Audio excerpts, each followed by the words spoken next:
che condanna. Buona giornata, ben ritornati con noi cari telespettatori. Allora, vi avevo preannunciato, questa volta i pensionati della CISL e non solo il sindacato è presente per darvi dei chiarimenti importantissimi. L'avrete visto sui titoli dei giornali, se ne è parlato. Nella regione del Veneto si è arrivati al nuovo piano sociosanitario. È stato un passaggio importantissimo, strategico, che comporterà naturalmente dei cambiamenti. Bisogna che i cittadini ne siano a conoscenza, bisogna capire verso dove si sta andando, che tipo di servizi saranno forniti, che cosa sostanzialmente andrà a modificarsi. Più che mai ne sono interessati naturalmente i pensionati, le persone anziane che hanno bisogno tanto di un supporto dal punto di vista pratico, quindi servizi sanitari come vengono erogati, anche per quel che riguarda l'assistenza e quindi l'ambito del sociale. Sappiamo comunque che a livello nazionale la sanità sta subendo dei tagli orizzontali preoccupanti che andranno a toccare anche l'erogazione di farmaci e di servizi. Andiamo a vedere poi a livello locale quali sono le problematiche di questo nuovo piano, quindi quali sono le dinamiche che si vanno ad innescare e che cosa ne pensa il sindacato che l'ha analizzato, che è stato anche preso in una specie di concertazione preliminare. Per parlare di questo e naturalmente estendere il discorso, non parliamo solo esclusivamente per le persone anziane, ma sappiamo che i servizi sanitari servono a tutti, abbiamo i nostri due esperti della situazione. Premesso che ricordo che i telefoni sono aperti, come anche la possibilità di mandare messaggi se avete bisogno di delucidazioni e informazioni. Ben arrivata, ben ritornata Sabrina Dorio, Buongiorno. segretaria della CISL del Veneto, grazie di essere qui con noi, e Ferruccio Balest, segretario pensionati CISL del Veneto. Buongiorno. Allora vediamo un po' insieme cosa succede, cosa si stravolge e dopo cosa ne pensate voi, perché poi dobbiamo capire anche questo. Beh, io darei la parola. Partiamo subito Nessun con problema. Beh, innanzitutto che cos'è il piano sociosanitario, perché per le spieghiamo persone a questa casa, grande- credo che le persone a casa abbiano, chi ha avuto l'opportunità di guardare le diatribe sui quotidiani, di capire che c'è un cambiamento che riguarda i servizi sanitari e sociali nel territorio, però forse si è capito poco che si tratta di una legge regionale che recepisce una serie di direttive che arrivano anche dalla normativa nazionale, ma che deve ritarare i servizi sanitari e sociali nel territorio. Quindi la legge esprime una serie di indirizzi, di linee di indirizzo e di obiettivi che la programmazione regionale deve raggiungere nella sanità e nel sociale, chiaramente nel socioassistenziale del Veneto. E poi ci dovranno essere una serie di delibere che farà la Giunta regionale per rendere attuativo questa legge e quindi una serie di interventi di riorganizzazione di ospedale, dei servizi nel territorio, della medicina di famiglia, dei servizi anche specialistici ambulatoriali, in modo da erogare prestazioni il più appropriate possibile, cioè quello che serve alle persone veramente, dove serve, quindi più vicino a casa piuttosto che in ospedale, laddove le condizioni della persona lo consentono e con la spesa più adeguata possibile, quindi più appropriata possibile anche in termini di spesa, perché noi abbiamo un problema che è molto importante, al di là dei tagli della sanità, che quelli aggravano ulteriormente la situazione non solo in Veneto ma a livello nazionale. Oggi i quotidiani parlavano di un taglio già prossimo di altri 200 milioni per il Veneto. Le discussioni sono le più diversificate possibili, insomma, fino a che il governo non decide qual è l'orientamento rispetto ai prossimi tagli, è tutto da definire, però sappiamo già che da qua al 2015 ci sarà un taglio di altri 17 miliardi per la sanità. Sì, quindi questo sarà un ulteriore elemento di aggravamento dell'attuale situazione. Se il sistema non si riorganizza e continua a essere così ingessato e a spendere i soldi come li sta spendendo, e quindi anche in modo inappropriato, poi magari vediamo perché, la macchina non può più girare. Il rischio è, nel momento in cui i tagli arriveranno in modo netto da Roma, che se non si è riorganizzato si tagliano i servizi alle persone. Quindi il nostro obiettivo è fare una riorganizzazione sana e seria per evitare che i servizi vengano tagliati. Organizzazione dei servizi, a me qui si rizzano i capelli, non è una battuta, ma quando si parla di organizzazione purtroppo nel nostro paese il risultato è sempre una grande confusione e una situazione peggiore di quella di prima. L'esperienza purtroppo ci insegna. Che cosa vuol dire a questo punto organizzazione dei servizi e se poi secondo voi criticamente un'organizzazione utile al territorio e ai cittadini è fattibile con le risorse che si dispone, di cui si dispone? Perché si parla di meno posti letto, Sì. tra l'altro.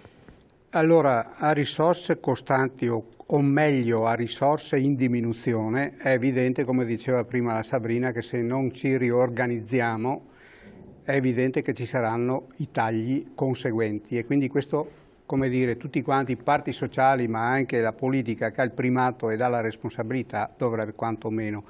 E questo nuovo piano sociosanitario, 16 anni dall'ultimo, ecco, era più che necessario, opportuno e indispensabile per rivedere tutta quanta l'insieme, la macchina. Allora, che cosa interessa soprattutto all'anziano, al cittadino, ma soprattutto all'anziano? Quello che diciamo da sempre, cioè di avere il servizio il più possibile e opportuno e in termini, diciamo oramai anche universalistico, ma con una compartecipazione adeguata, il più possibile vicino a casa. In che senso? Io credo che molto ce lo giocheremo come parti sociali quando andremo a costruire le nuove schede ospedaliere e territoriali. Che cosa significa? Che cosa significa? Oggi noi abbiamo questa opportunità, io la vedo come un'opportunità, una sfida se vogliamo, quando andremo a discutere territorio per territorio, cosa necessita veramente in quel territorio dato. Bisognerà costruire le schede cosiddette ospedaliere, ma anche territoriali. Quindi tutto l'insieme di quel territorio bisogna capire veramente cosa necessita. Fino ad oggi siamo andati avanti. Cioè le persone che afferiscono a certe strutture del territorio. Esattamente. Allora, fino ad oggi noi abbiamo parlato di tavoli di concertazione, di piani di zona, c'eravamo dentro e ci siamo dentro anche noi, abbiamo parlato di specificità per alcune aree, adesso bisogna mettere i puntini sulla I da qua guardando avanti, almeno per i prossimi, credo, 10 anni, certo, per capire come si realizza il servizio il più possibile vicino e appropriato e anche conosciuto, perché non basta avere il servizio, bisogna anche capire che c'è per poterlo usufruire e più vicino a casa, almeno dal nostro punto di vista. Quindi con tutta quella rete che va dall'ospedale al territorio passando per il distretto. Nel frattempo, ecco il solito discorso, mentre si guarderanno queste schede, si valuterà, si penserà, si organizzerà, eccetera, che cosa succede? Beh, insomma, succede quello che più o meno è successo fino ad oggi. Quindi resta una situazione attualmente. Esatto, la gente avrà lo stesso servizio che ha avuto oggi.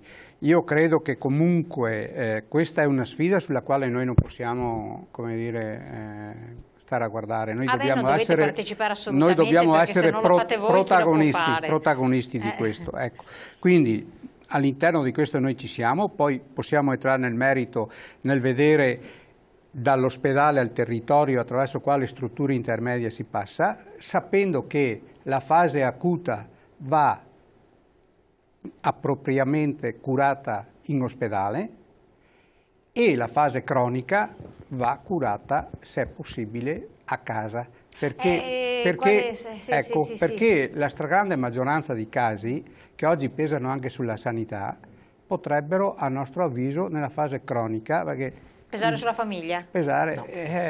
Io vi dico, ho fatto una provocazione, non è che poi il sorriso ci vuole, pesare sulla famiglia, perché alla fine si arriva a questo, e la famiglia come fa a sostenere la fase cronica se poi la struttura sanitaria pubblica non sarà in grado di sopperire a volte a Barozzo di sotto, alla casetta dispersa lì dove c'è l'anziano ottantenne, magari vedovo o vedova, che non ha famiglia vicino e non può portargli la pastiglia, fargli la flebo. Il concetto è un po' diverso. Ecco, spieghiamo questo ai nostri telespettatori. La questione è un po' diversa, cioè oggi oltre il 60% delle risorse spese per prestazioni ospedaliere, quindi in ospedale proprio specifiche della sanità, sono per persone che hanno più di 65 anni e che hanno patologie cronico-degenerative. Certo. E molti saranno molti di più un domani. Quindi è una prestazione inappropriata come spesa tecnicamente. Tutti i paesi in giro per il mondo non seguono in ospedale questo tipo di assistenza, tranne nelle fasi di riacutizzazione, perché se una persona persona sta male non è che possa l'ospedale andare a casa, deve essere la persona che va in ospedale.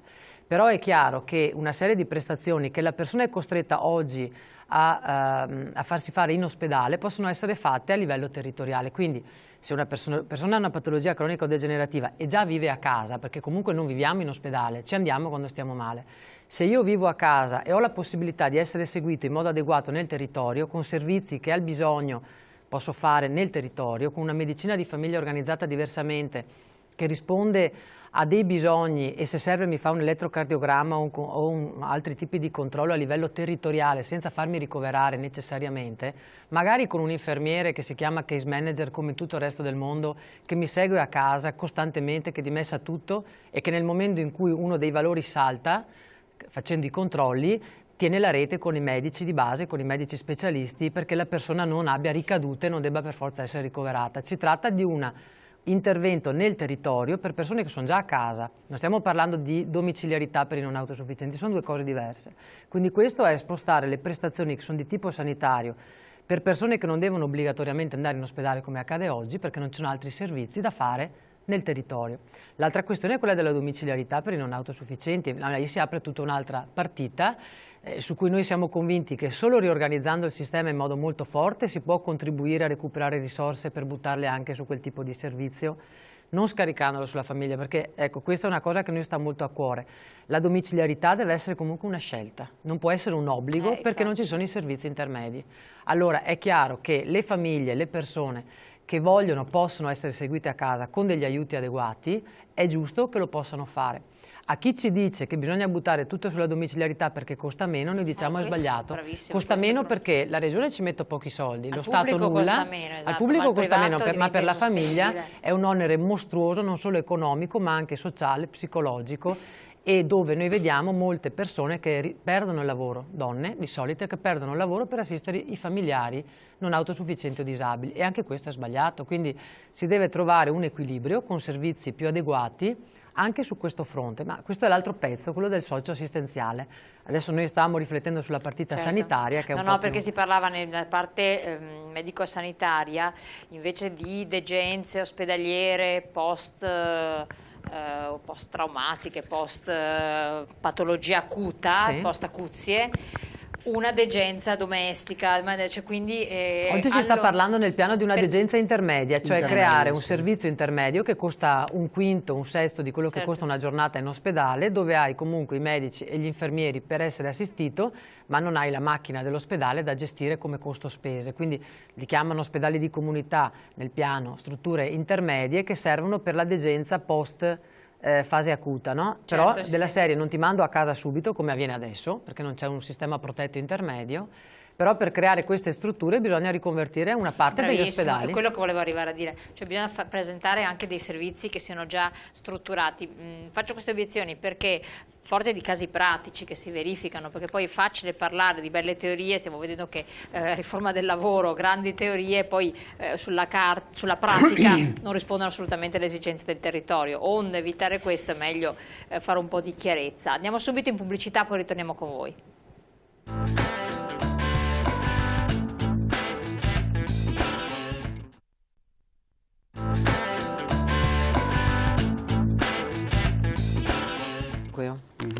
Allora, rinnovo e stravolgimento un po' del piano sociosanitario, questo è il tema, ricadute poi sul territorio e sulle persone. Ferruccio Balest, riorganizzazione dei servizi, da chi, come e in che termini? Allora, mi riaggancio a quello che diceva prima Sabrina sulla questione dell'ospedale, strutture intermedie e famiglia e territorio. Assolutamente. Ecco, allora, do solo 3 numeri perché i numeri sono sempre... Allora, i posti letto dovranno essere il 3 per 1000 per acuti, posti letto in ospedale, lo 0,5 per 1000 per la riabilitazione e l'1,2 per 1000 nelle nuove strutture intermedie extraospedaliere. Allora, per capire bene, vuol dire che cosa rispetto a prima? Allora, meno, più? Allora, il 3 per 1000 per acuti sono stati abbassati. e sono stati, cioè meno posti letto per... sono stati introdotti questo 1,2 per 1000 nelle nuove strutture intermedie, come diceva la Sabrina prima, quando sono in ospedale mi dimettono, non so dove andare, questo è molto, i casi sono molto frequenti anche soprattutto nelle persone anziane, perché magari entrano in ospedale in una situazione e ne escono in un'altra e non hanno una famiglia e non hanno un nucleo familiare, eccetera, eccetera. E allora o trovano subito il posto di sollievo, il posto letto in casa di riposo, oggi centro dei servizi, ecco, oppure bisogna che ci sia un qualche cosa per non mettere in fibrillazione sia chi lo deve dimettere e soprattutto chi lo deve ricevere a casa, se non c'è nessuno, se non è in grado, se non è autosufficiente. Allora queste strutture intermedie, che non servono solo naturalmente per le persone anziane, ma in gran parte sì, dovranno dare una risposta anche a questo. Dentro in quelle strutture intermedie dovranno andare dentro quelli dimessi, là vedono come si comporta le dimissioni cosiddette protette e poi se tutto va bene va ma in queste strutture domicilio. Intermedie prevedono anche un recupero funzionale della persona? Certo, tutto. Quindi dovrebbe essere anche previsto questo? È previsto tutto. In modo tale che si renda più autonomo possibile. C'è la responsabilità primaria del medico di medicina generale. Che sarebbe il medico generico? Il medico, quello della mutua, tanto per capirci. Sì. Che però per il momento sono un po' assenti, latitanti, non interventisti, insomma, non è che sono io, sempre come dire, della vita. Mi piacerebbe aprire una discussione su questo, perché però diciamo che è il medico di famiglia, tradizionalmente, volente o nolente, è il medico di famiglia. Poi possiamo dire anche i costi, possiamo dire le convenzioni che hanno, possiamo dire che hanno la doppia convenzione e sono dipendenti e sono indipendenti, unico caso nella storia, però insomma sono il medico di famiglia e debbono fare la loro parte. Con la medicina integrata di gruppo, UTAP, oggi integrata eccetera, però dovranno dare un servizio sempre più ampio, altrimenti è evidente che dopo le persone, soprattutto anziane, vanno al pronto soccorso e lì poi ci sono tutte le file, ci sono i ricoveri, ci sono i codici bianchi e avanti di questo passo. Ecco, quindi prima di tutto bisogna avere un occhio di riguardo e partire in questa riorganizzazione, dal mio punto di vista, dal territorio. Ecco perché io le schede ospedaliere, soprattutto territoriali, bisogna esserci. Bisogna capire fino in fondo di che cosa ha bisogno la gente, ecco, e poi da là partire per ricostruire, rigovernare, riprogettare. Assolutamente, questo è fondamentale. A fronte di quali risorse, torniamo sempre al solito discorso, sono state stanziate, le prevedete? Perché naturalmente ogni cambiamento ci sarà poi in proiezione un risparmio, però ci deve essere anche un investimento, penso. Sì, le risorse non sono tantissime. Negli ultimi 8-10 anni anche il Fondo Sanitario Nazionale, che poi viene ripartito tra tutte le regioni d'Italia, non ha avuto un grande incremento, quindi di fatto noi abbiamo avuto negli ultimi anni incrementi molto bassi, anche dell'ordine da un anno all'altro del 2,3, del 3%, poi sono le medie del pollo queste, no? Qualcuno prende di più di meno. Adesso siamo uno 0,5 da un anno all'altro, quindi sono incrementi del fondo che non coprono neanche l'aumento delle bollette e dei consumi. In più, se ci mettiamo che con l'ultima manovra, con l'aumento dell'IVA, questa la paga anche la sanità, quindi ogni volta che la sanità acquista beni e servizi paga l'IVA e c'è un incremento a livello nazionale di 4 miliardi di IVA, che è come se lo Stato desse 4 miliardi meno, perché sono soldi che entrano dall'altra parte, quindi di fatto ci sono maggiori costi, minore entrate e un aggravamento di quella che è la situazione finanziaria complessiva, dentro cui bisogna anche ragionare per i nuovi ospedali, perché se il piano ha un senso vuol dire progettare per tutto il Veneto la rete anche ospedaliera, che non vuol dire soltanto quali reparti, servizi ho ancora nel mio ospedale, di che tipo, che cosa avrò sotto casa, quali servizi, come la cardiochirurgia, non è che ce n'è una per ospedale, ce n'è una ogni 1 milione di abitanti come taratura a livello regionale. E così come i centri trapianti, non è che li abbiamo dappertutto, no? Però è chiaro che pur facendo una riflessione e questa è la parte scientifica che regola poi la parte legislativa, cioè si dice quanti e quali tipologie di posti letto servono in quantità, non a caso il numero del 3% per i posti letto ospedalieri è indicato anche nel nuovo patto per la salute non ancora approvato dalle regioni col governo, però c'è questo orientamento del 3 per 1000, oggi siamo al 4, quindi se oggi abbiamo 19.000 posti letto bisogna togliere un 1%, e questo, un 1 per 1000, scusa, e questo vuol dire ridurre la parte ospedaliera, però come diceva Ferruccio aumentare quella territoriale. E per far questo con che soldi? Perché la prima domanda che uno si fa è: ma come si fa? O prima taglio l'ospedale e così risparmio per fare il territorio, ma così ho un grande buco di servizi, oppure ho bisogno di risorse per fare una trasformazione graduale, cioè prima aumento i servizi nel territorio e gradualmente chiudo l'ospedale. Quindi c'è una sovrapposizione di spesa per un certo momento. Per far questo però bisogna partire da qualche parte, perché noi siamo molto curiosi, molto preoccupati di come la Giunta predisporrà le schede di dotazione ospedaliera e territoriale, perché devono prevedere, non con le stesse risorse ma con meno risorse, una riorganizzazione che contemperi la nuova edilizia ospedaliera, cioè quanti nuovi ospedali e dove, perché hanno un costo che è importante, e se non viene programmata questa bene va a incidere sui servizi essenziali per tutti, perché se in Veneto arrivano 8 miliardi e 600 mila euro quest'anno per tutta la sanità, è una sanità che va, una spesa che va ripartita tra tutte le USL, però se io in testa taglio qualche milione, qualche centinaio di milioni per pagare i nuovi ospedali, vuol dire che poi ho meno risorse da dare a tutti gli ospedali, quindi va capita anche l'edilizia con che soldi viene pagata, altrimenti c'è una ricaduta per tutti gli assistiti del Veneto e non solo per quelli di quel territorio là, perché uno dice ho l'ospedale nuovo, sì, però con che soldi viene pagato, quanto incide, a prescindere dal fatto che se c'è una valutazione che un ospedale serve va fatto, non è che possiamo continuare con ospedali fatiscenti del secolo scorso, anzi di inizio secolo scorso, però va fatta una cosa armonica e ben tarata, dove le cose devono essere chiarite in modo trasparente soprattutto, perché ad oggi non c'è mai stata una gran trasparenza e chiarezza su come si vuole andare, con che risorse, con che ricadute per il sistema. Ecco, a fronte di questo, voi avete posto già delle obiezioni in fase preliminare, avete fatto delle osservazioni, c'è qualcosa che secondo voi non torna?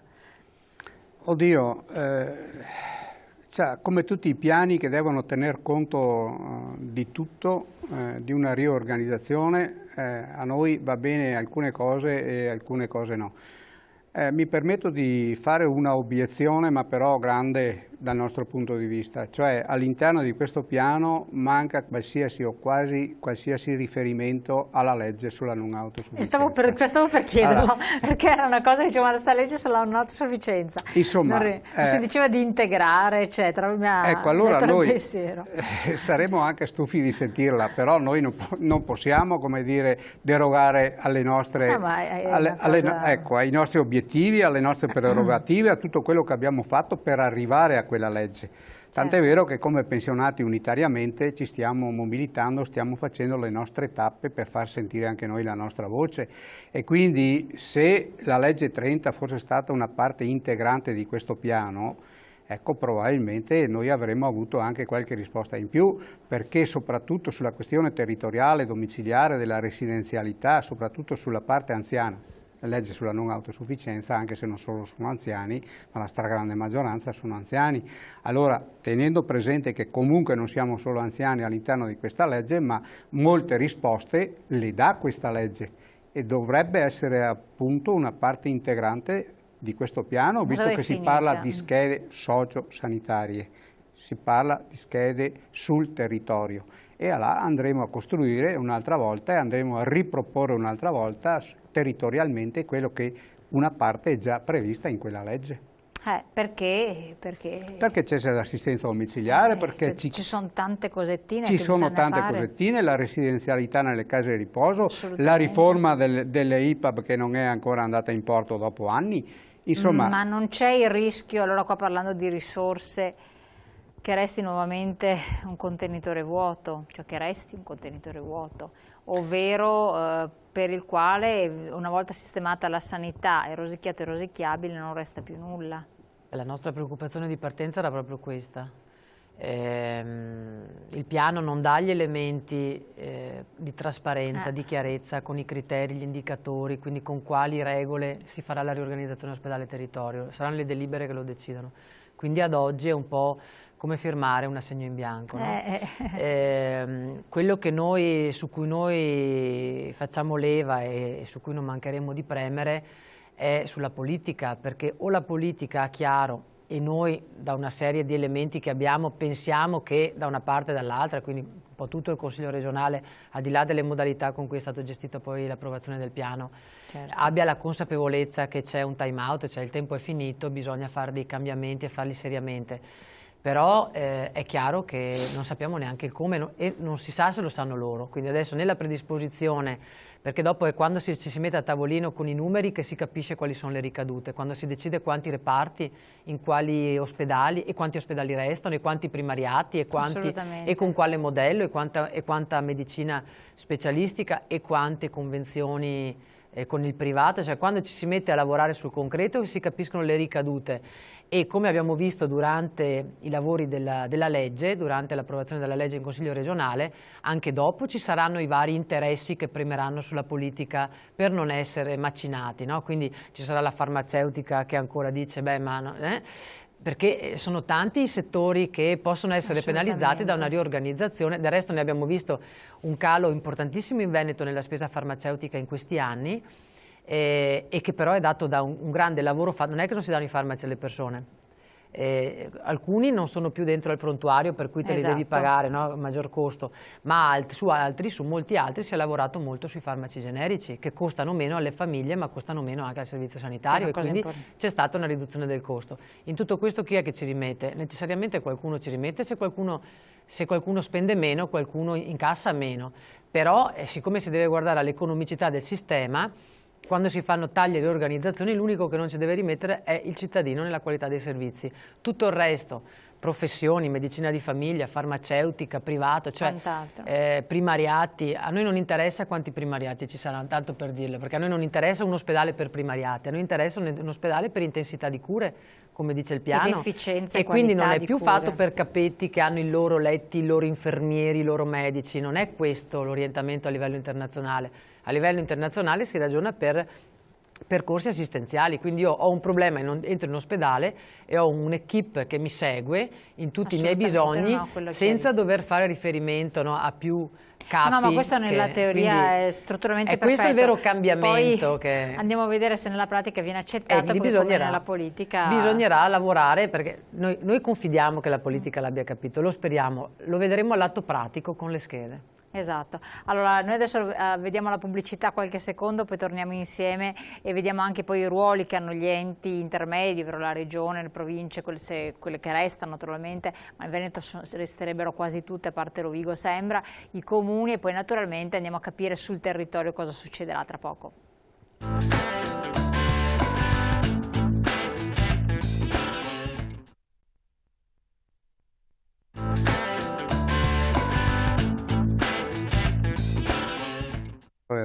Allora, andiamo sul territorio, vediamo un po' il ruolo che a questo punto viene ripartito tra regione, comuni, ASL, sindacato. Che cosa c'è, cosa cambia e che tipo di attività vengono ad avere, il ruolo vengono ad assumere, insomma, praticamente?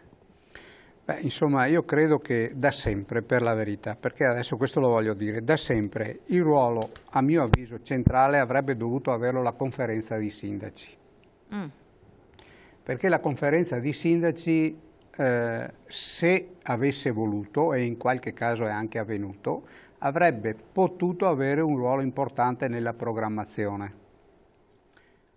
È evidente che di fronte a un direttore generale il sindaco, soprattutto di un piccolo paese, come dire, non è che si parte sugli stessi ceppi di partenza. Però la conferenza di sindaci di suo avrebbe potuto indirizzare, programmare e anche in parte gestire. Adesso con questa nuova opportunità, con queste nuove schede ospedaliere, siccome bisogna che il parere sia della Quinta Commissione e della Conferenza regionale per la programmazione sociosanitaria, lì gli attori ci sono dentro tutti.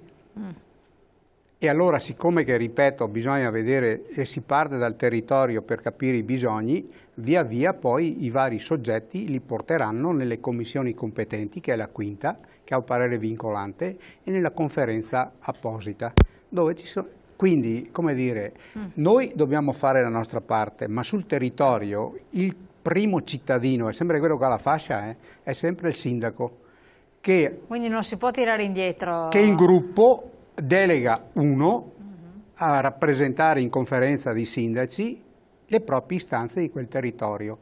Allora, noi dobbiamo stimolare i sindaci, a conferenza dei sindaci, le ULSS e quant'altro, ma anche loro, avendo il primato della politica o responsabilità che hanno, debbono far sentire la propria voce. In città, in insediamenti urbani non piccoli, in città tipo Padova, per fare un esempio, ma possiamo passare anche a altri centri urbani belli, popolosi.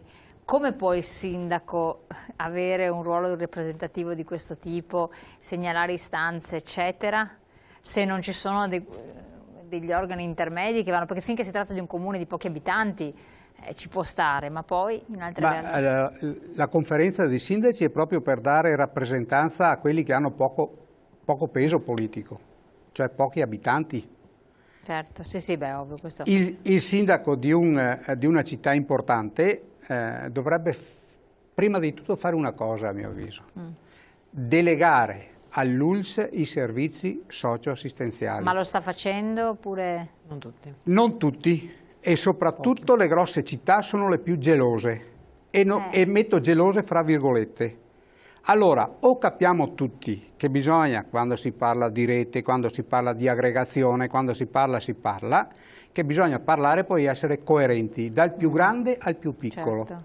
Allora, o si dà, e noi di questo ne abbiamo riscontro nel tempo, dove le conferenze dei sindaci hanno deciso di dare la delega del socio-assistenziale al distretto, all'ULSS, tutti quanti sono andati meglio, per parlare chiaro, Certo. da tutti i punti di vista, dei costi, dei servizi, della puntualità, della domiciliarità integrata, dove c'è veramente l'integrazione fra il sociale e il sanitario.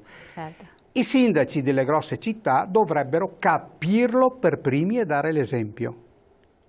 Mi fermo qua. Vabbè, mi fermo qua.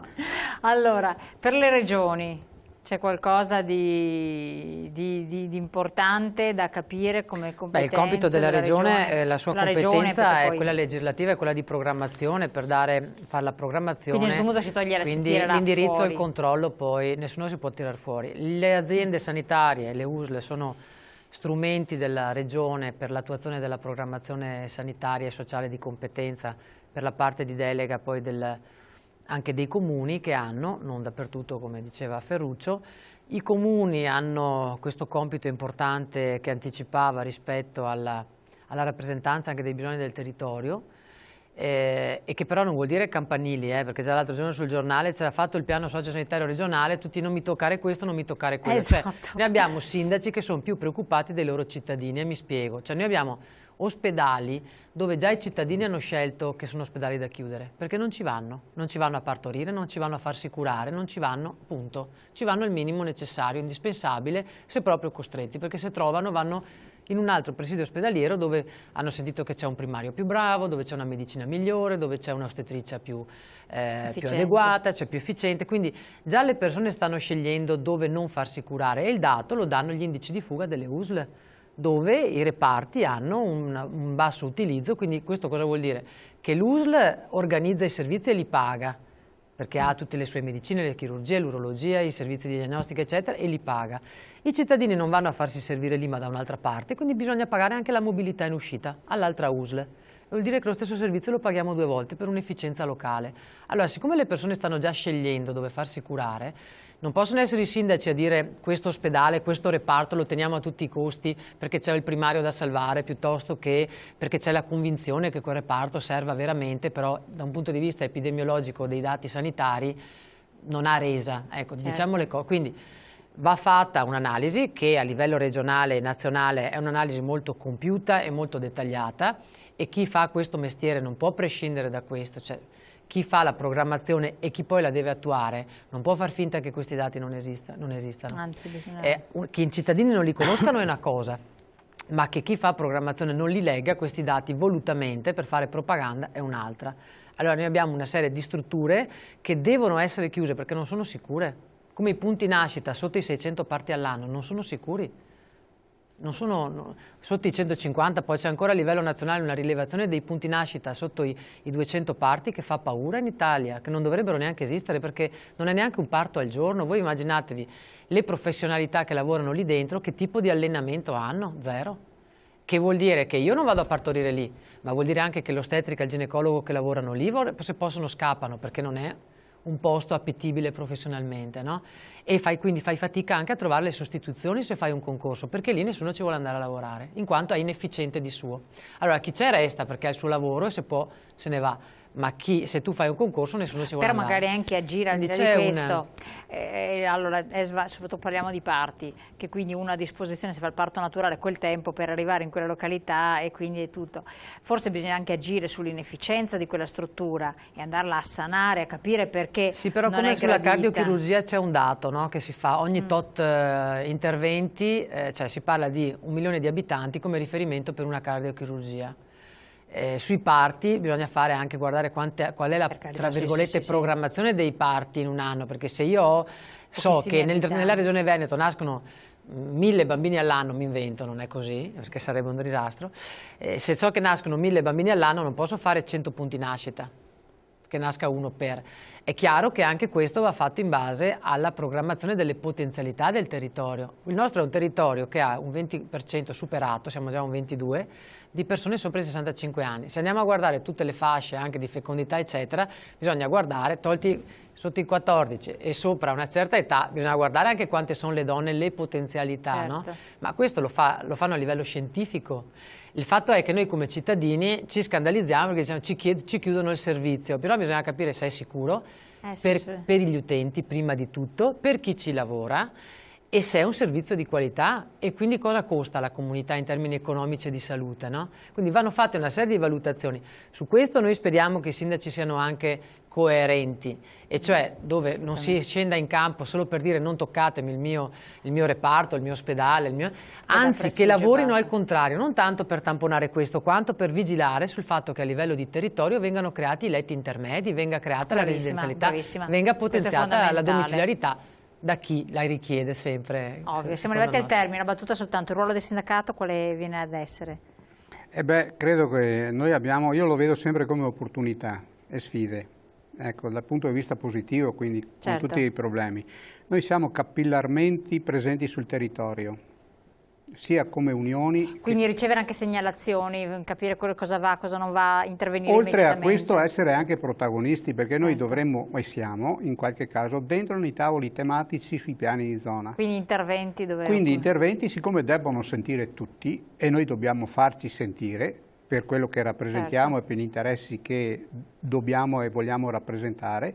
E allora ci sono i tavoli tematici, adesso si fanno le schede, si rilevano i bisogni con molta calma e tranquillità e dopodiché si porta dove si deve portare queste istanze. Naturalmente se lo fa il sindacato, lo fa il sindaco, lo fa il direttore generale, lo fa il responsabile del sociale, tutti insieme ha un peso. Assolutamente. Se invece lo facciamo vincoli e sparpagliati ne ha un altro.